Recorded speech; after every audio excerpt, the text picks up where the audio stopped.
Hi friends, मेरा नाम है कुणाल। आज हम माइक्रो इकोनॉमिक्स का एक नया चैप्टर पढ़ेंगे जिसका नाम है बैंकिंग। तो गाइस, मैं आप सभी से पूछूं कि बैंक क्या होता है। सबसे पहले ठीक, इस चैप्टर को स्टार्ट करने से पहले मैं आप सभी से पूछूं कि भाई बताओ मुझे बैंक क्या होता है। तो गाइस, इसका आंसर बहुत ईजी है। अगर मैं आप सभी से पूछूं कि बैंक क्या है तो आप सभी बोलोगे कि सर, जो भी पीपल के पास पैसा होता है वो क्या करता है, अपने पैसे को बैंक्स में डिपॉजिट करता है ना। और गाइस, जिस भी पीपल को पैसों की ज़रूरत होती है तो बैंक क्या करता है, उन्हें बैंक क्या करता है, लोन प्रोवाइड करके देता है। तो गाइस, यही चीज़ होती है बैंक। तो बैंक क्या है?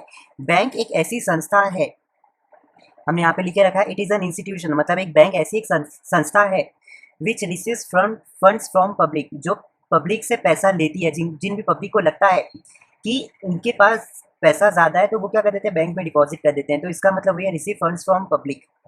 इसके आगे हमने लिखा है and gives loans and advances to those who needs them. और बैंक क्या करता है, लोन एंड एडवांसेस उनको देता है जिनको पैसों की ज़रूरत है। तो बैंक क्या है कि ऐसा संस्था, मतलब एक ऐसी इंस्टीट्यूशन है जो पब्लिक से फंड्स को लेती है, मतलब पैसे को लेती है और पैसों को उनको देती है जिनको पैसों की ज़रूरत है। तो गाइस, इसे हम कहते हैं बैंक।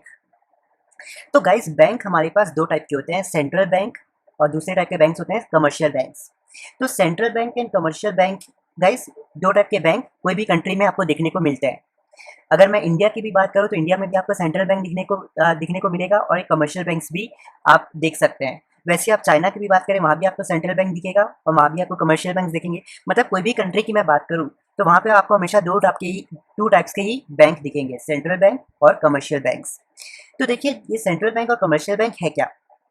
देखिए गाइस, हर कंट्री में, चाहे वो इंडिया हो, चाहे वो चाइना हो, चाहे वो यूएस हो, हर कंट्री में एक ही सेंट्रल बैंक होता है। इसलिए हम यहाँ पे लिखा है कि वन, मतलब पूरे कंट्री में सिर्फ और सिर्फ एक ही सेंट्रल बैंक होता है। लेकिन गाइस, कोई भी कंट्री में कमर्शियल बैंक बहुत सारे होते हैं। मतलब इंडिया की मैं बात करूँ तो इंडिया में आप देखना सेंट्रल बैंक एक है लेकिन कमर्शियल बैंक बहुत सारे हैं। वैसे आप चाइना में भी देखना, वहाँ पे भी एक ही सेंट्रल बैंक आपको देखने को मिलेगा लेकिन कमर्शियल बैंक बहुत सारे होंगे। वैसे आप यूएस में भी देखना कि वहाँ भी आपको सेंट्रल बैंक एक ही दिखेगा लेकिन कमर्शियल बैंक आपको बहुत सारे दिखेंगे। तो गाइस, हर कंट्री में सेंट्रल बैंक एक ही होता है लेकिन कमर्शियल बैंक्स बहुत सारे होते हैं। ठीक। अब गाइस, जैसे हमारी कंट्री में, इंडिया की मैं बात करूँ तो इंडिया में जो सेंट्रल बैंक है उसका नाम है आरबीआई। मतलब इसका फुल फॉर्म है रिजर्व बैंक ऑफ इंडिया। और गैस, इंडिया में बहुत सारे कमर्शियल बैंक्स हैं, जैसे आप जानते हैं Punjab national bank, bank of Baroda, SBI, axis bank और भी बहुत सारे होते हैं। मतलब सेंट्रल बैंक को छोड़ के जितने भी सारी बैंक्स हैं वो सारी कमर्शियल बैंक कहलाएगी। समझ रहे हो? तो जैसे मैं आपको और एक एग्जांपल दूं तो चाइना चाइना में आप देखना, वहाँ का सेंट्रल बैंक का नाम है पीपल्स बैंक ऑफ चाइना। ठीक, उनका मतलब जैसे इंडिया का सेंट्रल बैंक का नाम है आरबीआई, तो वहाँ चाइना का सेंट्रल बैंक का नाम है पीपल्स बैंक ऑफ चाइना, वो वहाँ का सेंट्रल बैंक है। और गाइस, चाइना में भी बहुत सारे कमर्शियल बैंक्स हैं। तो सेम चीज़ इंडिया में भी एक ही सेंट्रल बैंक है जिसका नाम है आरबीआई, फुल फॉर्म है रिजर्व बैंक ऑफ इंडिया। और इंडिया में भी बहुत सारे कमर्शियल बैंक्स हैं। मतलब आरबीआई को छोड़ के जितने भी सारे बैंक्स आएंगे वो कमर्शियल बैंक्स कहलाएंगे। तो इंडिया में बहुत सारे PNB, bank of Baroda, SBI, axis bank और भी बहुत सारे हैं। ठीक। तो होपफुली गाइस, आप समझ जाओगे कि सेंट्रल बैंक क्या है, कमर्शियल बैंक क्या है। अब यहाँ पे मुझे दूसरी चीज़ आपको ये बतानी है कि गाइस, जो कमर्शियल बैंक्स होते हैं ये काम करते हैं आरबीआई के अंडर में। समझ रहे हो? आरबीआई इज अ बॉस, ठीक है, और उस बॉस के अंडर ये कमर्शियल बैंक्स काम करते हैं। मतलब हमारा जो आरबीआई ये क्या करता है, रूल्स बनाता है, रेगुलेशंस बनाता है, गाइडलाइंस बनाता है बैंक से रिलेटेड। ठीक। तो ये जो रूल्स एंड रेगुलेशन और गाइडलाइंस है जो आरबीआई बनाता है, तो ये सारे कमर्शियल बैंक्स को इस रूल और गाइडलाइंस के हिसाब से काम करना पड़ता है। ठीक है, तो जैसा आरबीआई बोलेगा वैसे इन कमर्शियल बैंक्स को काम करना पड़ेगा। आरबीआई अगर बोलेगा सारे कमर्शियल बैंक्स को कि भाई 3 दिन बैंक सारे बंद रहेंगे, तो सब बैंक्स को 3 दिन के लिए बैंक को बंद करना पड़ेगा। आरबीआई बोलेगा कि तुम्हें इस बार लोन ज्यादा देना है तो सभी कमर्शियल बैंक को लोन ज्यादा देना पड़ेगा। ठीक, आरबीआई बोलता है कि इस बार लोन्स में इंटरेस्ट ज्यादा चार्ज करना है तो सभी कमर्शियल बैंक्स को वो चीज को फॉलो करना पड़ेगा। ठीक है, तो सारे कमर्शियल बैंक्स को सेंट्रल बैंक के हिसाब से काम करना पड़ता है, उनके हिसाब से चलना पड़ता है। ठीक है, तो central bank is a boss और बाकी कमर्शियल बैंक्स क्या है, वर्कर्स है जो सेंट्रल बैंक के अंडर काम करते हैं। ये जो चीज़ गाइस जनरल चीज़ थी जो मैंने आपको बता दी। अभी मेरे को आपके साथ और एक कंसेप्ट शेयर करना है। देखिए, जैसे आप लोगों ने क्या किया, डिपॉजिट किया बैंक्स में, ठीक, पैसा, और बैंक उसके बदले आपको लोन देती है। तो गाइस, जब भी पीपल कोई भी बैंक्स में डिपॉजिट करते हैं तो जनरली कमर्शियल बैंक्स होते हैं। ठीक। मतलब कमर्शियल बैंक्स में कौन कौन से मैंने आपको बताया, Punjab national bank, axis bank, ये सारे बैंक, मतलब सेंट्रल बैंक को छोड़ के अगर आपका कोई भी बैंक में खाता है तो वो क्या है, वो सारे बैंक क्या कहलाएंगे, कमर्शियल बैंक कहलाएंगे। तो आप सभी पीपल क्या करते हो, डिपॉजिट करते हो कमर्शियल बैंक्स में, और कमर्शियल बैंक ही आपको लोन भी देती है जब भी आपको पैसों की जरूरत होती है। ठीक है। अब गाइस सेम चीज कमर्शियल बैंक और सेंट्रल बैंक के जैसा है, जैसे पीपल और हमारे बीच का रिलेशन है ना, पीपल के पास पैसा ज्यादा होता है तो वो बैंक मतलब कमर्शियल बैंक में डिपॉजिट कर देती है, और जब भी पीपल को पैसों की जरूरत होती है तो कमर्शियल बैंक पीपल को लोन दे देती है। तो सेम चीज कमर्शियल बैंक और सेंट्रल बैंक के साथ भी है। गाइस जब कमर्शियल बैंक को लगता है, कमर्शियल बैंक को गाइस जब लगता है कि हमारे पास बहुत ज्यादा पैसा हो गया है, तो वो क्या करते हैं, अपने पैसे को डिपॉजिट कर देते हैं आरबीआई में। ठीक। और गाइस कभी कभी कमर्शियल बैंक्स को लगता है क्या हमारे पास तो पैसों की कमी हो रही है, तो वो क्या करते हैं, आरबीआई से लोन मांग लेते हैं, मतलब पैसा मांग लेते हैं। ठीक है। तो जिस तरीके से हम पीपल और कमर्शियल बैंक का रिलेशनशिप है, सेम रिलेशनशिप है सेंट्रल बैंक और कमर्शियल बैंक्स का। ठीक। तो आप सभी क्या करते हो, कमर्शियल बैंक के साथ सारे ट्रांजेक्शन करते हो, वैसे जो कमर्शियल बैंक है ये क्या करती है, सेंट्रल बैंक के साथ ट्रांजेक्शन करती है।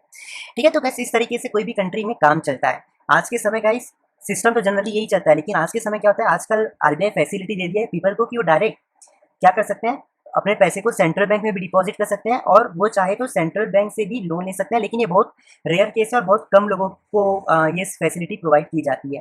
ठीक। लेकिन सारे जनरली जो पीपल होते हैं वो क्या करते हैं, कमर्शियल बैंक से लेन देन करते हैं, मतलब कमर्शियल बैंक पे पैसा अपना रख देते हैं अगर ज़्यादा हो रहा है उनके पास पैसा, और अगर पैसों की कमी पड़ती है उनको तो कमर्शियल बैंक से वो पैसा ले लेते हैं। ठीक है।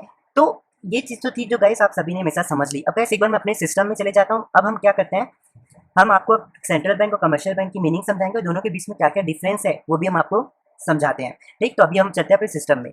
सो गाइस सिस्टम में जाने से पहले मैं आपको एक चीज़ बता दूं कि सेंट्रल बैंक को हम बैंकर्स बैंक भी बोलते हैं। ठीक है। सेंट्रल बैंक को हम बैंकर्स बैंक भी कहते हैं, या फिर एपेक्स एपीईएक्स एपेक्स बैंक भी कहते हैं। ठीक। बैंकर्स बैंक क्यों कहते हैं, क्योंकि गाइस बैंक भी क्या कर रही है, आरबीआई को डिपॉजिट कर रही है, और वो आरबीआई भी क्या कर रही है, इनको लोन दे रही है, इसलिए हम क्या करते हैं, सेंट्रल बैंक आरबीआई जो है इसको हम बैंकर्स बैंक भी बोलते हैं, या फिर एपेक्स बैंक भी कहते हैं, मतलब बहुत बड़ा बैंक। ठीक है। तो ये आपको पूछ सकता है कि another name of central bank, तो आप कह सकते हैं बैंकर्स बैंक या फिर एपेक्स बैंक। ओके। तो गाइस अब हम सिस्टम में चलते हैं। सो गाइस चलिए अब हम अपने सिस्टम में आ गए। हम आपको एक बार यही चीज़ हम एक बार आपको अपने सिस्टम से पढ़ा देते हैं, सेंट्रल बैंक और कमर्शियल बैंक का मीनिंग के साथ, तो दोनों के बीच के डिफरेंस भी पढ़ लेते हैं। तो देखिए सेंट्रल बैंक हमने अभी आपको बताया, इसे हम एपेक्स इंस्टीट्यूशन भी कहते हैं या फिर एपेक्स बैंक भी कहते हैं। तो सेंट्रल बैंक का मीनिंग क्या होगा, it is a apex institution of a monetary and a banking system of a country. यही सिर्फ एपेक्स मतलब यही सेंट्रल बैंक की एक ऐसा पावरफुल इंस्टीट्यूशन है जो पूरे बैंकिंग सिस्टम को कंट्रोल करता है पूरे एक कंट्री में। हमने यहाँ पे लिखा भी है द आरबीआई इन इंडिया। ठीक है। मतलब हमारे यहाँ की जो कंट्री इंडिया की जो सेंट्रल बैंक है उसका नाम क्या है, RBI. RBI is bankers bank. RBI क्या है, बैंकों की बैंक है। ठीक है। यही चीज हमने यहाँ पे लिखा है। दिस अब कमर्शियल बैंक की बात करते हैं। This are the financial institutions which accept deposit and give loans with the aim of earning profit. Commercial bank कैसी बैंक्स होती है गाइस, ये ऐसी बैंक्स होती है जो पब्लिक से डिपॉजिट लेती है, उनको लोन देती है, लेकिन इनका मेन मोटो क्या होता है, प्रॉफिट कमाना होता है। ठीक है। तो ये प्रॉफिट मोटिव की उससे काम करती है, और it is controlled under RBI. ये आरबीआई के अंडर काम करती है। ठीक है। तो यही चीज हमने यहाँ पे लिखा है। तो होपफुली आप मीनिंग समझ गए होंगे। अब 1 और 2 देखिए, सेंट्रल बैंक में हमने अभी आपको बताया सीधे एक ही होता है, लेकिन कमर्शियल बैंक ये बहुत सारे होते हैं। हाँ। ठीक है। फिर है हमारे पास पर्पस। देखिए जो सेंट्रल बैंक होती है गाइस, इनका जनरली जो पर्पस होता है, मोटिव होता है, ये होता है पब्लिक वेलफेयर, मतलब लोगों की सहायता करना। लेकिन हमने अभी आपको बताया कि कमर्शियल बैंक का जो भी एक्टिविटी वो करती है, वो सारी एक्टिविटी करती है प्रॉफिट को कमाने के ध्यान में रखते हुए। ठीक है। तो यही चीज यहाँ पे लिखा है। ओनरशिप की बात करें तो देखिए सेंट्रल बैंक सिर्फ और सिर्फ आपकी गवर्नमेंट के पास रहता है, गवर्नमेंट के पास उसका ओनरशिप होता है। लेकिन जो हमारी कमर्शियल बैंक होती है, गवर्नमेंट के हाथ में भी होता है, प्राइवेट के हाथ में भी होता है। जैसे axis bank private commercial bank है। ठीक। जैसे स्टेट ऑफ एसबीआई, ठीक है, स्टेट बैंक ऑफ इंडिया, वो गवर्नमेंट की है। तो ओनरशिप कमर्शियल बैंक की गवर्नमेंट के पास भी हो सकती है या फिर प्राइवेट के पास भी हो सकती है। राइट टू इशू नोट, देखिए कमर्शियल बैंक के पास ही हमने आपको बताया राइट टू इशू नोट होता है। ठीक है। लेकिन कमर्शियल बैंक के पास नहीं होता है। तो गाइस ये जो चीज़ है ये हमने यहाँ पे आप अगली लेक्चर्स में हम आपको बताएंगे फंक्शंस ऑफ सेंट्रल बैंक, जिसमें हम आपको नोट इशू वाला जो पॉइंट है उसे एकदम डीपली में एक्सप्लेन करेंगे। लेकिन बस हाँ, आज के लिए बस आपको ये चीज़ याद रखना है कि सिर्फ और सिर्फ सेंट्रल बैंक ही क्या कर सकती है, पैसा छाप सकती है, और कोई बैंक छाप नहीं सकती। और जैसे हमने बताया कि कोई भी कमर्शियल बैंक नहीं छाप सकती पैसा, सिर्फ और सिर्फ आपकी सेंट्रल बैंक की पैसा को इशू कर सकती है।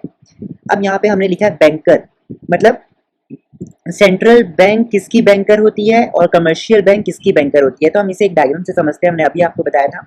इसे मैं आपकी सभी के लिए थोड़ा सा जूम आउट कर देता हूँ। देखिए गाइस, देखिए सेंट्रल बैंक जो है ये बैंकर है कमर्शियल बैंक के लिए और साथ ही साथ गवर्नमेंट के लिए।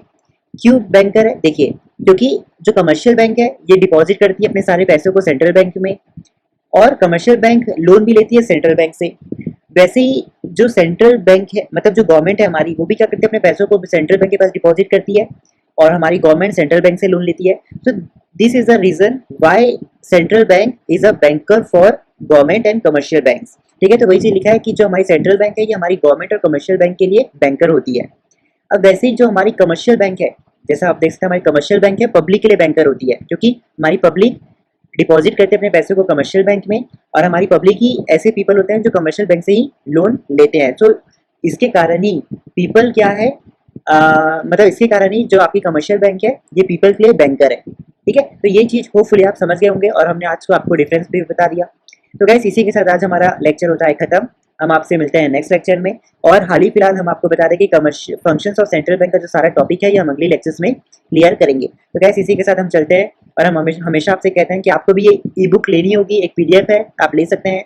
ऊपर आई बटन में यहाँ पे आप क्लिक कीजिए, हमारी वेबसाइट से आप सीख सकते हैं किस तरीके से हमारी वेबसाइट से आप डाउनलोड करें, या फिर आप हमसे डायरेक्ट व्हाट्सएप में ये चीज़ को PDF को आप हमसे डिमांड कर सकते हैं, हम आपको व्हाट्सएप में भी प्रोवाइड करके दे देंगे।